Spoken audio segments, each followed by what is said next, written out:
nakahanda na, nalinis na natin yung ano, valve cover, pati yung gilid, yung paglalagyan natin ng gasket doon sa cylinder head. Yan, kung mapapansin sobrang linis na, pwede ka nang manalamin. Ayan. Tinignan natin ngayon kung baka may mga part pa na hindi nalinis ng maayos, pero ayan, may nakikita pa yung mukong na gumagawa. Ako yan.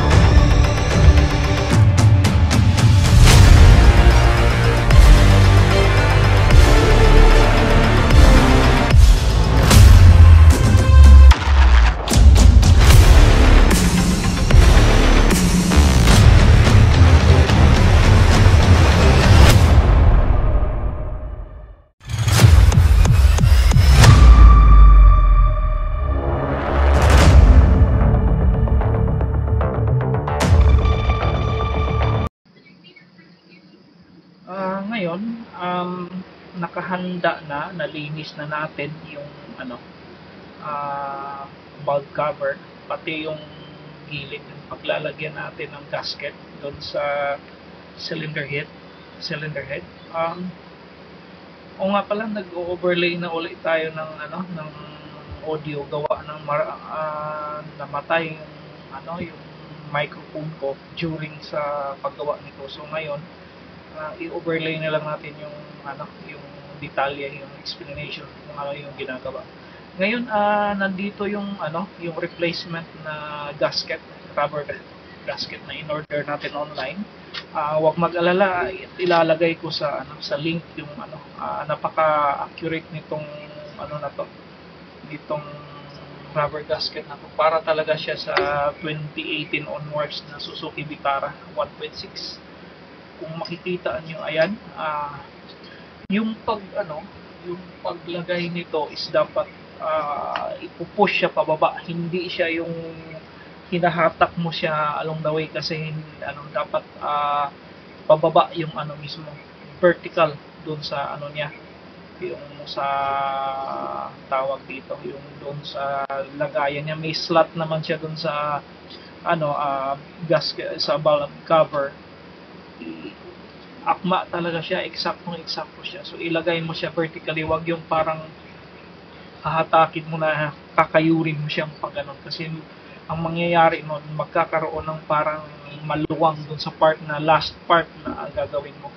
So kung gagawin nyo, tandaan nyo ganito palagi, yung tulak diretso pababa, hindi yung pag ganun, pa horizontal, vertical yung tulak. Yan, yung galing sa taas yung pressure mo, dahan-dahan ginaganon.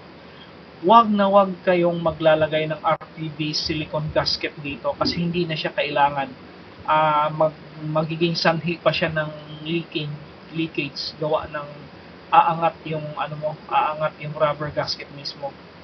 Ang ano mo is yan lang, at saka i-specify naman natin doon sa mga naka-specify na area doon sa cylinder head ang ano, tawag nito, kung saan lang part na kailangan maglagay. Tatlong ano lang dito sa sasakyan na to, tatlong area lang ang kailangan natin paglagyan. Review lang to kasi i-discuss din natin to sa mga previous, yung sa mga nakaraang ano, video dito sa video nito. So ngayon, ayan, nailagay na natin ng maayos. Kasunod nito, tanggalin natin tong towel nag-protect mga bulbs para baka malagyan ng dumi. Tapos ito na yung part na maglalagay tayo ng RTB silicone gasket. Meaning ng RTB is room temperature vulcanizing gasket. Nag-ano siya, hindi mo siya kailangang initin. Kusa siyang nagiging rubber gasket. Dumidikit siya at hindi siya plastic kundi rubberized. Kagandahan itong ano natin is pakapi-kapi na lang tayo, pero nung ginawa natin to sobrang init doon sa ano sa parking. Ayan, kung mapapansin sobrang linis na. Pwede ka nang manalamin. Ayan. Oo. Tiningnan natin ngayon kung baka may mga part pa na hindi nalinis ng maayos, pero ayan, may nakikita pa yung mukong na gumagawa. Ako yan. Yan talagang inspection natin kasi minsanan lang natin to, kasi once na binaklas natin to, most probably masisira na rin yung bagong rubber gasket. So bibili na naman tayo uli na. Ito nga yung iniiwasan natin, na tayo na mismo ang gumawa para makatipid tayo at the same time matuto tayo ng yung mga simpleng ganitong trabaho. Kung baga nga sa mekaniko, pansit lang to na trabaho, wala to sa kanila. Napakadali lang ito. Pero para sa atin na weekend warrior lang pagdating sa pagmimekaniko, napakalaking bagay na nito. And guys, sinusunod talaga natin yung procedure. Kailangan malinis na malinis. Yung pamunas ko dyan is nilagyan ko ng alcohol. Kasi yung alcohol, once na pinunas mo, nag-i-evaporate. So walang natitirang walang residue na natitira. Ayan. Tawag dito, bilugan ko yung mga part na 4 na areas lang yung kailangan nating lagyan ng gasket. Itong part na to, ito yung dugtong ng crankcase, ito, at saka itong dalawang half moon. Ayan, may parang lumubog dyan, parang semicircle. Yan yung mga kailangan lang ito. Yan yung mga kailangan lang lagyan. Ito is itong binilugan ko ng maliit, dugtong ng crankcase. Bali siya, parang crankcase cover na pinagdugtong. Kaya yan yung yung height ng paglagay natin ng sa gitna natin tapos parang zigzag yung paglagay, sa gitna lang banda, kasi pag na-press naman siya ng rubber is mag-i-spread out siya palabas. So yung height is nasa between 3 to 4 mm yung height nung ilalagay natin na wag yung lagyan ng sobrang dami, at ito pa ang magiging dahilan ng leakage. Kasi nga aangat yung tawag dito, aangat yung rubber gasket niya. Meron tayong gagamitin na torque wrench. Yung specification niya is ilagay ko na lang dyan kasi nakalimutan ko yung torque specifications niya. Ilagay ko mamaya yung torque specifications niya para hindi kayo magkamali. Itong torque specifications is iba-iba, depende sa brand at model ng sasakyan. So kung ibang model ng sasakyan nyo, dapat i-check nyo sa maintenance specifications ng manufacturer's specification kung yung torque ng paghigpit uli ng pag binalik nyo na yung valve cover.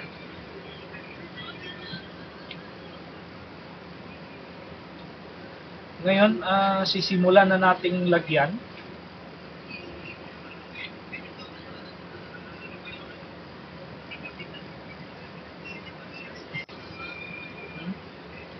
Ayan, hinahanda natin yung RTB silicone gasket. In-order lang din natin to sa online. Ilagay ko mga link ng mga ginamit natin dito.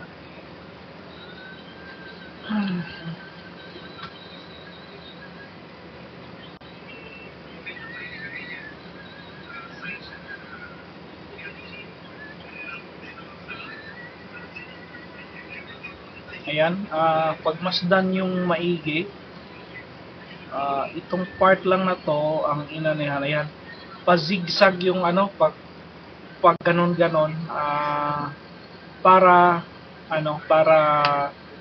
tawag dito, walang walang vacant space doon sa nilagyan mo. Ayan. Huwag kayong matakot na gumawa ng mga ganito. Madali lang naman siya. Siguro manood lang din kayo ng iba't ibang videos para magkaroon kayo ng lakas ng loob para siya gawin. Ito, tandaan palagi, itong dito sa half moon, yung pinaka-edge ng half moon, wag na wag niyong kalimutang lagyan. O yung bali, yung ito, kunwari, yung pagano na, yung edge dito sa mga siguro mga 1 cm or mga half cm, lagyan niyo ng silicone gasket na nasa mga 3 to 4 mm yung kapal. Yan, yung edge at saka yung sa loob mismo ng half moon, yun, lagyan niyo rin. Dapat yung continuous lang na flow na zigzag, sa gitna lang, huwag masyadong marami. Yan yung ginagawa ko ngayon. Yan.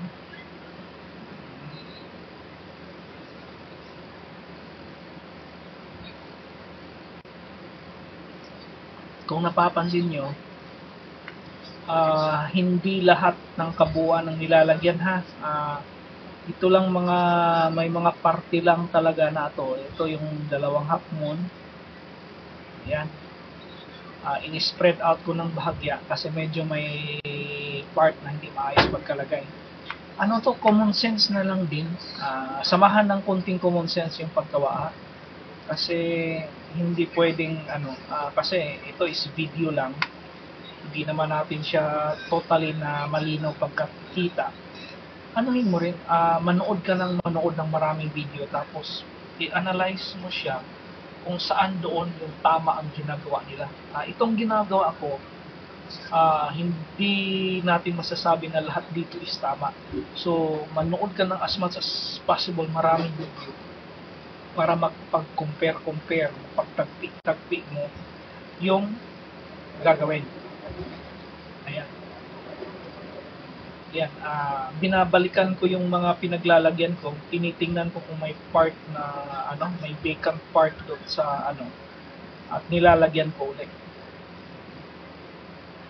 Yan, ready na siya nating ibalik, ilagay ulit yung bulb cover na nandun na nakalagay na rin yung sa slab niya yung gasket. Ayan. Ilalagay na ng mukong doon sa babalik na niya yung bulb cover.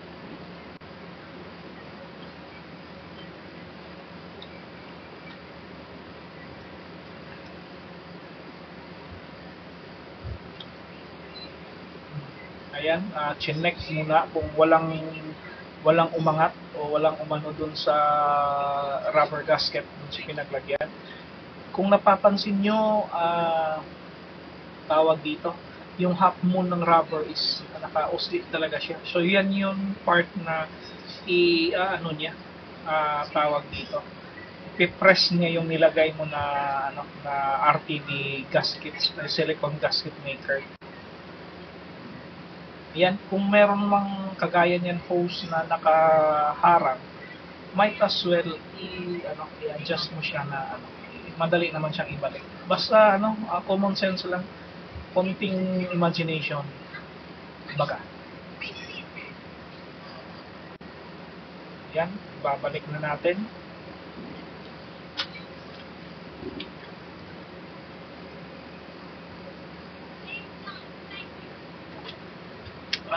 Kasarap talaga ng kape.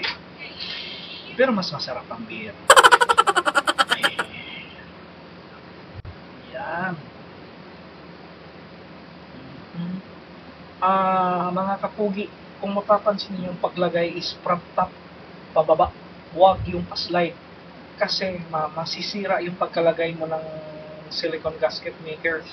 So dapat vertical yung dahan-dahan, tapos yung mo na pagbaba is diretso na siya, yung hindi mo na siya kailangan i-adjust. Yan. Yan, maayos na siyang pagkalagay. So ngayon, next step is ibabalik na natin yung mga mga bolt na nilagay natin doon sa ibabaw. Oo mga kapugi ha, caution, paglagay ng bolt. Una is as per instruction ng RTB silicone gasket, dapat hand tighten muna. Tapos yung pagkalagay nitong bolt is zigzag. Galing yung criss-cross yung paglagay mo, hindi yung parang sunod-sunod kasi pag isang side lang yung hinigpitan mo kaagad, most probably aangat yung kabilang side. So dapat may alcontra palagi. Ayan. Tapos ano lang muna siya, hand tighten. Tapos after 15 minutes pa, saka mo siya hihigpitan talaga nung tamang torque specification. Ayan, kinakamay muna natin. Huwag kayong matakot na mapanis itong mga kapugi dahil kinamay natin yun. Kasi may mga pagkakataon talaga na may mga bagay na kailangan mo talaga siyang kamay. Okay? Ayan. Tuloy lang, pagpatuloy lang natin yung pagbalik ng mga bolt. Huwag kayong mag-alala mga kapugi na kasi kailangan may pre-curing yung yung gasket maker na nilagay natin. Kailangan siyang at least mga 15 minutes, within 10 to 15 minutes saka mo siya higpitan ng yung final na na torque specification niya. Kasi para talagang kumapit at maano yung niya, hindi siya mag-leak. Ito yung kinakabahala ko nung una na pag pinagawa ko to sa mekaniko na kung sino-sinong mekaniko lang din, ang bara-bara ang paggawa, most probably tawag dito hindi ganito ka pulido yung paggawa. Yan. Kinamay muna natin, hinayaan natin mag-cure ng bahagya yung gasket bago natin talaga totally na higpitan.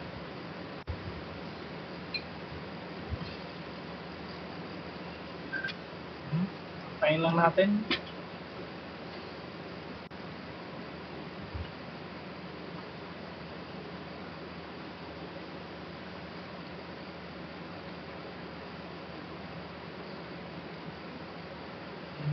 Kung mapapansin nyo, alternate yung alternate yung paghigpit natin, parang pantay yung pagtulak mo pababa, pag-press niya sa gasket.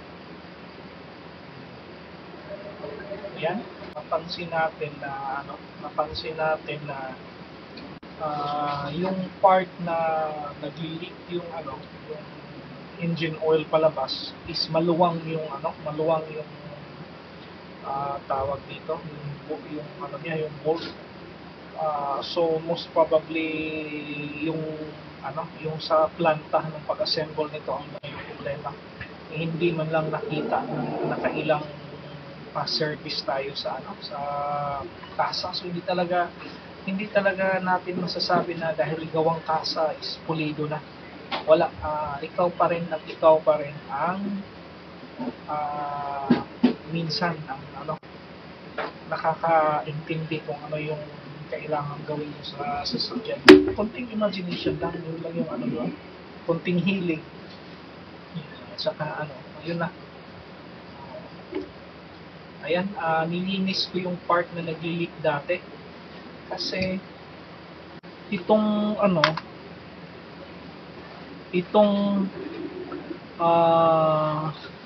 niya dito, yung bolt niya dito banda, ang luwang, yung kahit kamayin mo nung kanina, nung pagtanggal, kahit kamayin mo siya, sobrang luwang na niya, kaya pala siya nag-leak. Tapos kumalat yung leaking sa tagal na rin dahil lumutong na yung rubber gasket niya, pati dito sa gitna, yung sa spark plugs na na seal is pinasok na rin dahil nga maluwang yung niya. Oo nga pala mga kapugi, yung pressure dito sa loob ng bulb cover is hindi naman ganun kalakas. So, hindi mo siya necessary na na tawag dito. Parang ano lang siya, above atmospheric pressure lang. Siguro mga ah, konting lang lamang yung mga namumuong hot gases sa ilalim, lalo na dun sa pag-ikot ng mga yung movement ng mga valves, di ba merong engine oil, kaya nag-create ng hot gases. Yan yung hot gases na yan, pag nag-accumulate yung pressure, yan yung dumadaan doon sa PCB valve, which is diretso na rin siya kasama doon sa yung sa air na galing sa labas na hinigop ng makina papunta doon sa combustion chamber. So susunugin siya, walang hindi siya sa labas dahil may kasama na rin yung noxious na gases na nakakasama sa kapaligiran. Kaya meron siyang itong hose na to, itong itim na to, yan papuntang ito yung nakasaksak na sa dulo ng PCB valve, papunta yan doon sa nakakonect dito sa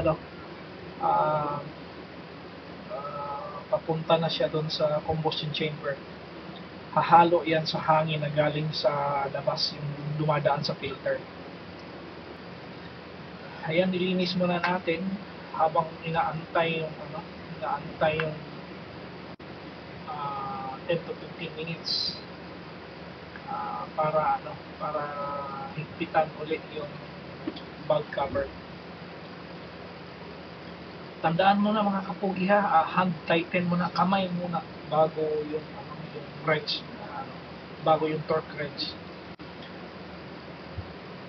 Okay. Ayan, nalinis na natin. At least kahit pa paano nagkaroon tayo ng opportunity na linisin yung part na to ng makina na tagal-tagal na. Kasi may cover to na, may plastic cover kasi itong mga kapugi, kaya pag nagpapa-car wash tayo, hindi siya nasasama sa nililinis. So ngayon, opportunity na talaga na ayan mga kapugi, ito yung PCB valve.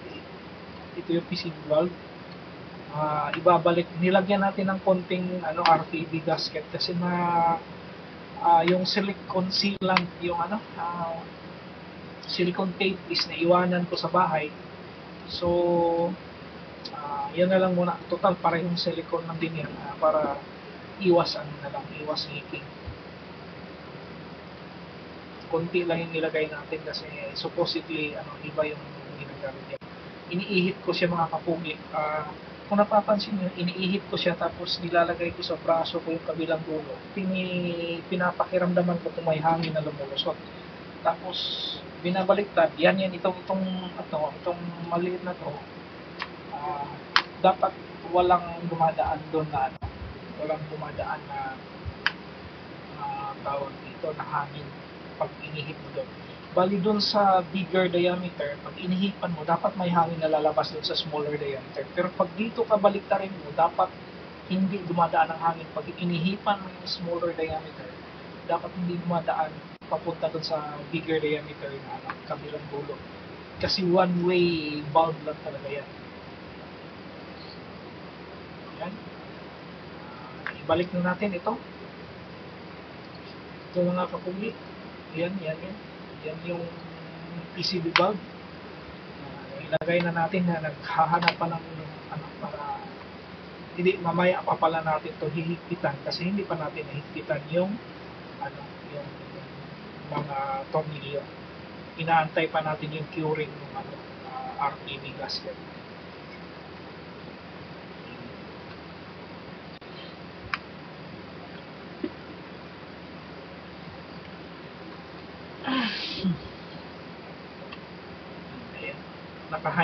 Naka-tighten lang talaga muna yung PCB valve natin.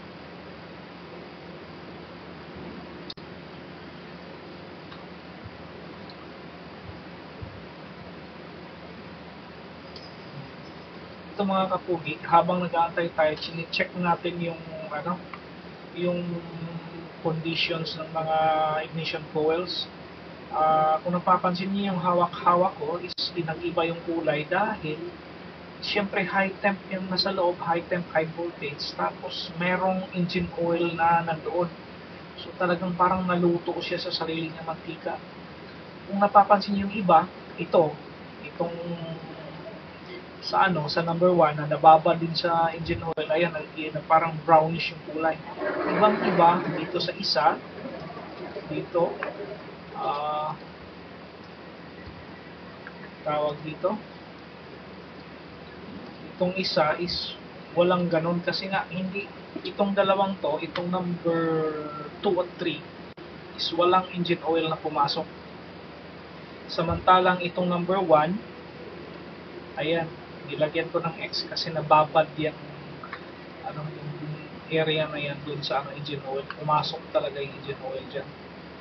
Kaya pag habang tumatakbo ka, inaapakan mo yung silinador, parang merong hesitation. Kasi nga yung engine oil is nandoon na mismo sa thread ng spark plug, so nagkakaroon ng loose short circuit. Hindi na masyadong nakakadala yung kuryente gawa ng may nag-hinder na sa kanya na engine oil. Ngayon nilinis natin isa-isa yung mga ignition coil gamit yung contact cleaner. May contact cleaner tayo kanina, yung ginagamit natin para matanggal yung baka may residue pa ng oil na tinanggal natin isa-isa para linisin. Ayan. Hindi na lang nakita sa camera pero inisprehan natin siya ng contact cleaner. Pag mga ganitong electronic parts mga kapugi, wag kayong gumamit ng WD-40 na ordinary kasi hindi siya pwede kasi na may residue na iiwan pagkatapos.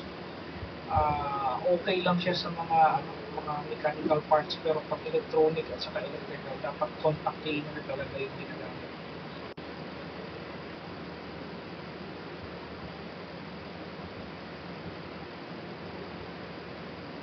Ayan mga kapugi, natapos na natin linisin yung 1, yung 2. Linisin na natin lahat para mas maayos. Ayan, isa na lang. Kasi yung kanina, yung sa number 4. Tapos isa din pala sa mga kapugi, tandaan natin palagi yung kung saang wire, saang cable siya na ignition coil, dapat doon siya na kasi may firing sequence to. Pag nagkamali ka ng balik ng kunwari mahaba yung cable ng ignition coil mo, nagkamali ka ng saksak na dapat itong ignition coil 3, number 3 is doon mo na isaksak sa number 4, hindi patay kang bata ka, nagkaroon ng nagkasalubong ngayon yung firing sequence ng masisira pag tuloy yung makina mo kasi high pressure yan sa loob. Kapugi, ngayon kung unti-unti nating ibabalik yung mga spark plugs, hand tighten muna tapos saka natin gamitan ng wrench. Ayan, yung ginagawa natin siya ngayon. Maalala natin mga kapugi, inaantay nating yung curing nung RTD silicone gasket. Kaya habang inaantay natin, so unti-unti nating yung spark plug muna yan kasi hindi naman apektado siya kasi ilalim lang. So yan, balik muna natin yung mga spark plugs. Ayan, meron tayong ito yung magandang klase na spark plug wrench mga kapugi, magnetic siya. Hindi mahirap yung pag retrieve ng pag nagtanggal ka ng spark plug o nagkabit, nakadikit lang yung spark plug dun sa dulo niya kasi magnetic nga siya.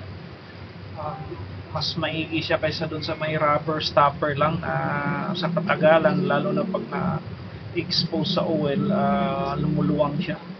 or di kaya sumasama yung rubber dun sa ilalim doon sa spark plug, kaya hindi na nahihirapan na tayong tanggalin.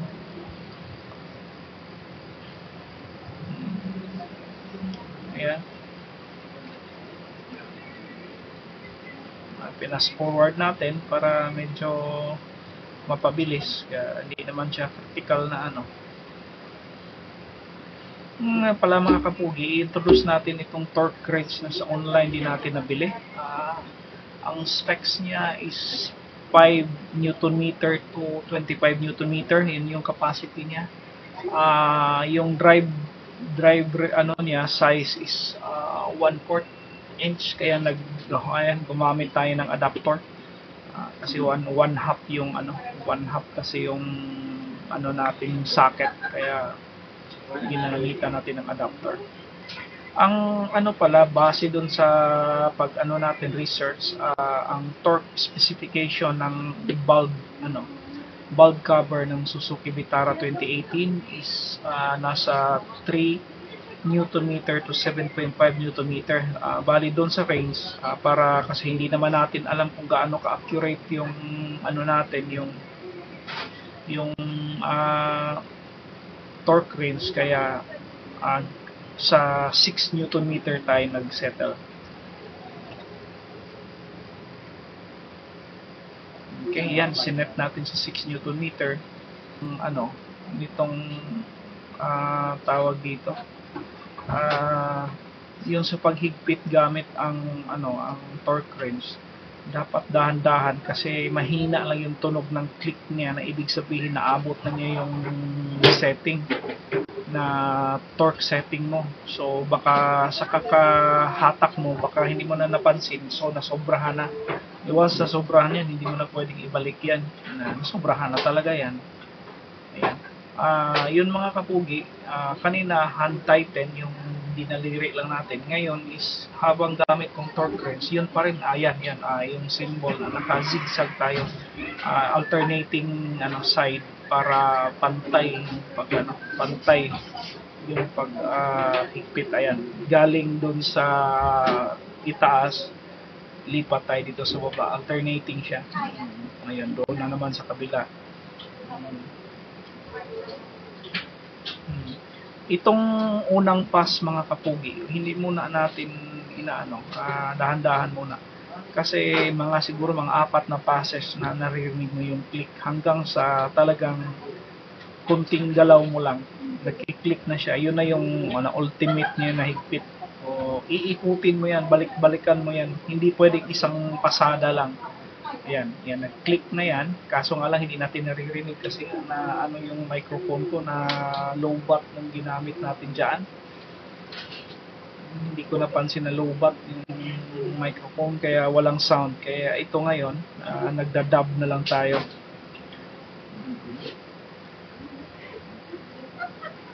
Yan, dahan-dahan natin habang inaantay na mag-click siya. Ayun, nag-click na. Yan, yan. Okay, yan. Ganyan yung paggamit ng torque wrench mga kapugi. Yan, iikutin ulit natin hanggang sa lahat ng bolt is kunting hatak mo lang, nagki-click na, ibig sabihin na maximum na talaga yung niya. Rating na na niya yung rurok ng setting. Rurok talaga.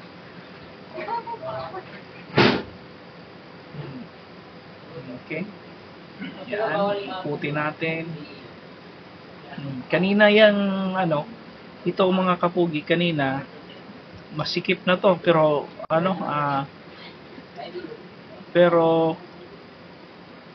lumuwang uli.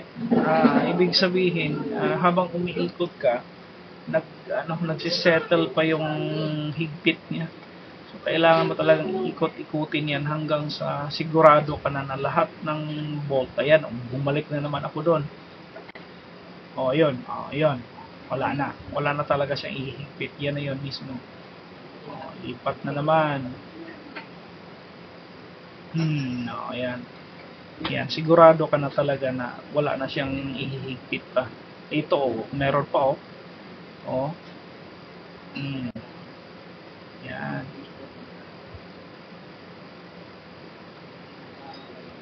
Yan yung paraan ng paghigpit ng gamit ang torque wrench, paghigpit ng valve cover. So yan, iikutan ulit natin para sigurado. Yan, iikutan ulit natin, pasadahan natin ulit lahat para para sigurado na tayong pantay yung torque niya.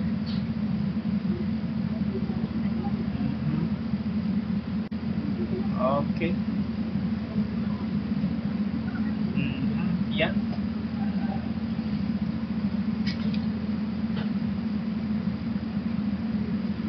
Pugi. Yan. Satisfied na tayo na tama na yung yung pagkahigpit. Ngayon mga kapugi, sunod natin gagawin is unti-unti nating ibabalik yung mga pinagtatanggal natin ng mga connections at so yung wiring harness. Ayan, tinanggal natin yung tali kasi kanina nakasagabal siya kaya natin tinalian. Ayan. Okay. Babalik natin isa-isa yung mga pinagtatanggal natin. Yung mga bolt naman ito is nilagay natin doon sa may lagayan sa ibabaw para hindi magkalipat-lipat, magkawala-wala. Ayan. Yan, yung isa dyan. Yan, balik natin yung tawag dito, bracket ng wiring harness.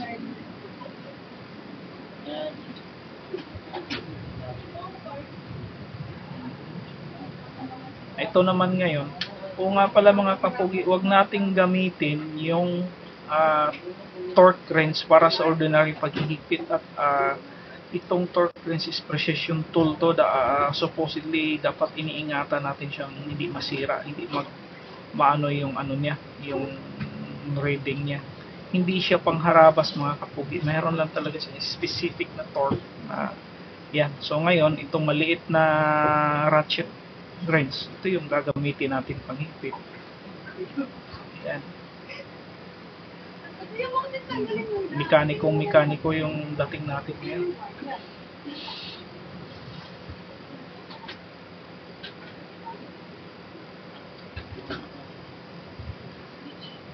Yung tandaan natin palagi na yung mga tinanggal natin na mga wiring connections o mga socket, electrical sockets, ibalik natin siya sa dating pagka otherwise magkakaroon ng problema at malamang hindi aandar ng maayos yung sasakyan. Ito ngayon, ayan, ibinalik na natin yung mga tinanggal nating hose.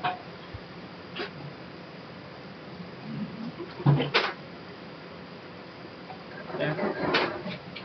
Yung ignition coil, pinasok na natin kasi nailagay na natin yung spark plug sa loob. Ngayon yung yung ignition coil na yung ilalagay natin. Yan. Okay.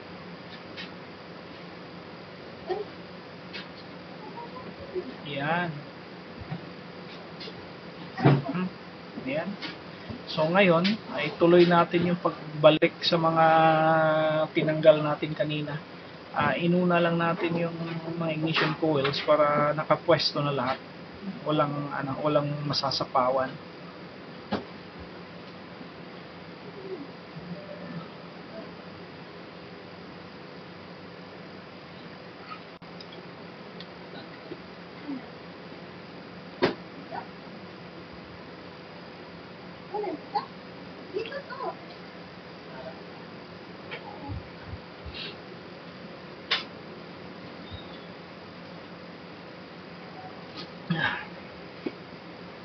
Kapugi na matrabaho kahit napaka tutuusin, maliit na lang siya sana siya task, kaso matrabaho.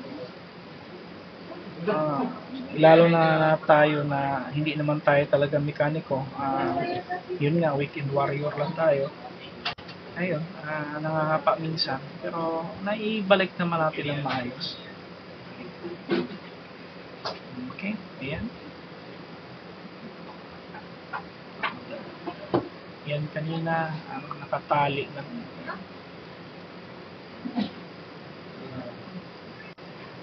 balik natin. Yan yung sa PCB bulb.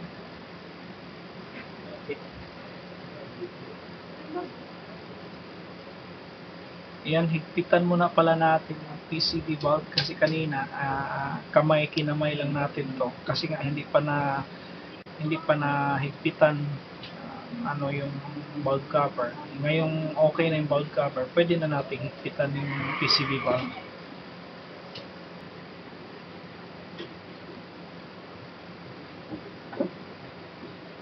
Yan, hinihigpitan na natin yung PCB bulb. Okay. Ayan, okay na.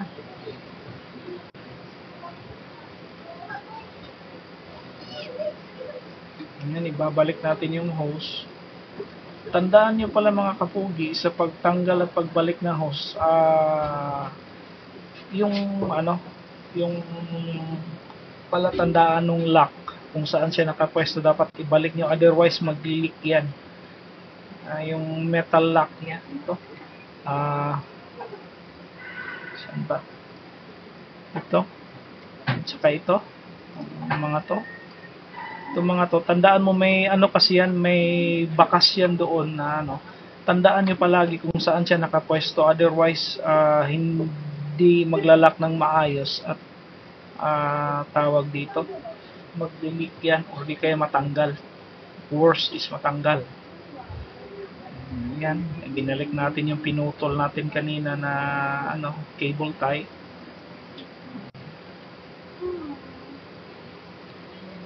Yan yung cable ng upstream na oxygen sensor.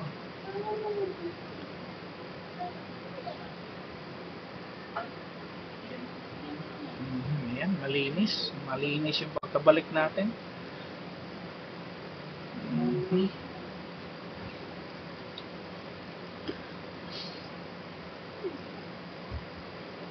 Yan, ngayon ibabalik natin sa dating pwesto yung lock ng hose. Merong pang tanggal talaga nito pero pwede naman pliers lang. Yan. Pilit kong ina-adjust na tumugma doon sa parang na-depress na area kung saan siya dating pwesto niya para nakalock talaga siya.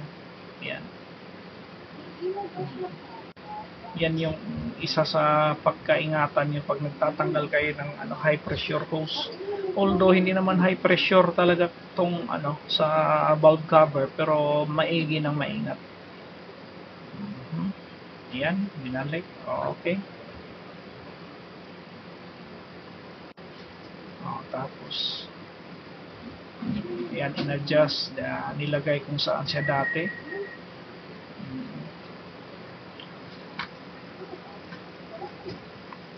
Yan mga kapugi, tingnan nyo kung talagang ibinalik siya sa dati. Yan.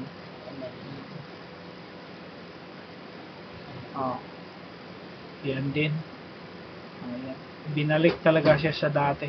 Kung ano yung marka niya, kung saan siya dati, doon ibabalik mo siya.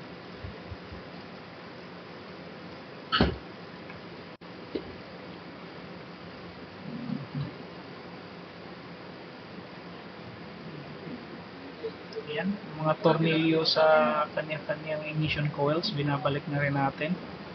Tingin ko mga kapugi, patapos na tayo talaga nito. Konti na lang yung hindi natin na ibabalik. Ayan.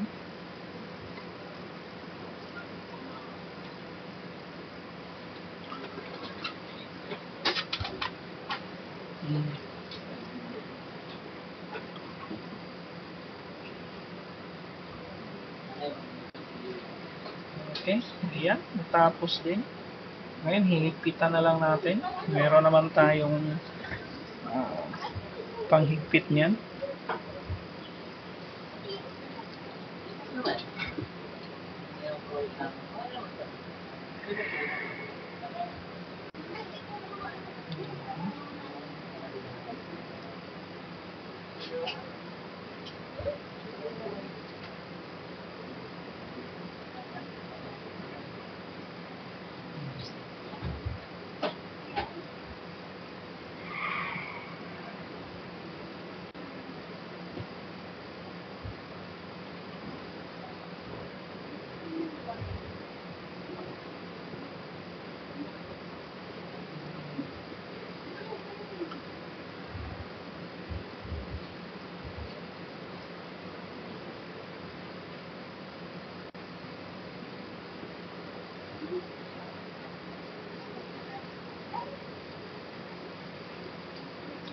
mga kapugi, patapos na tayo.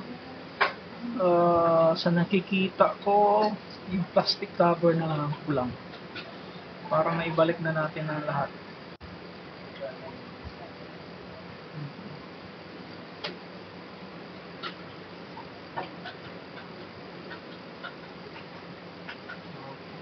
Ayan.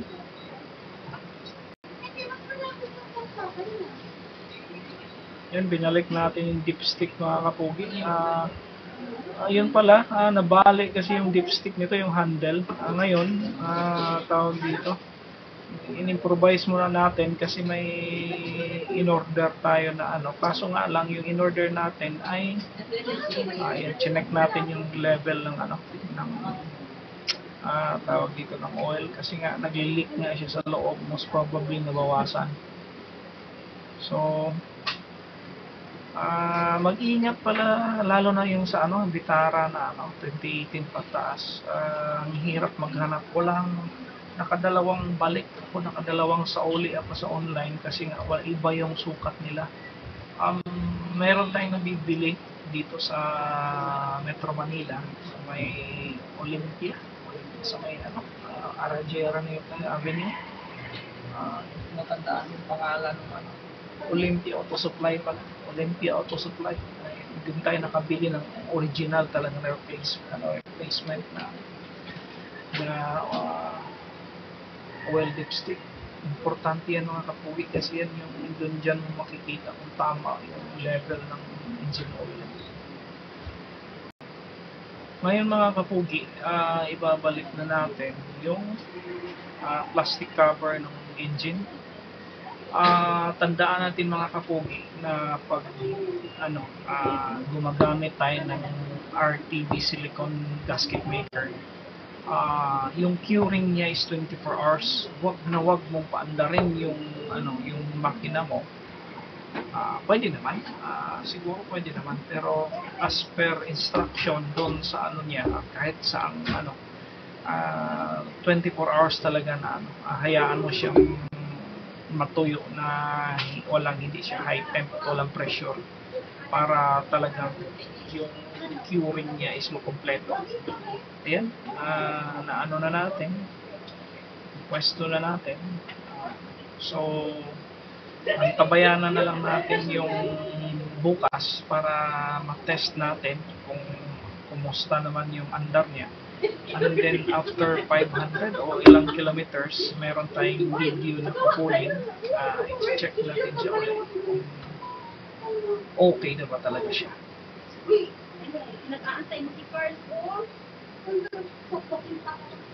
Ayan, ipitan na natin lahat.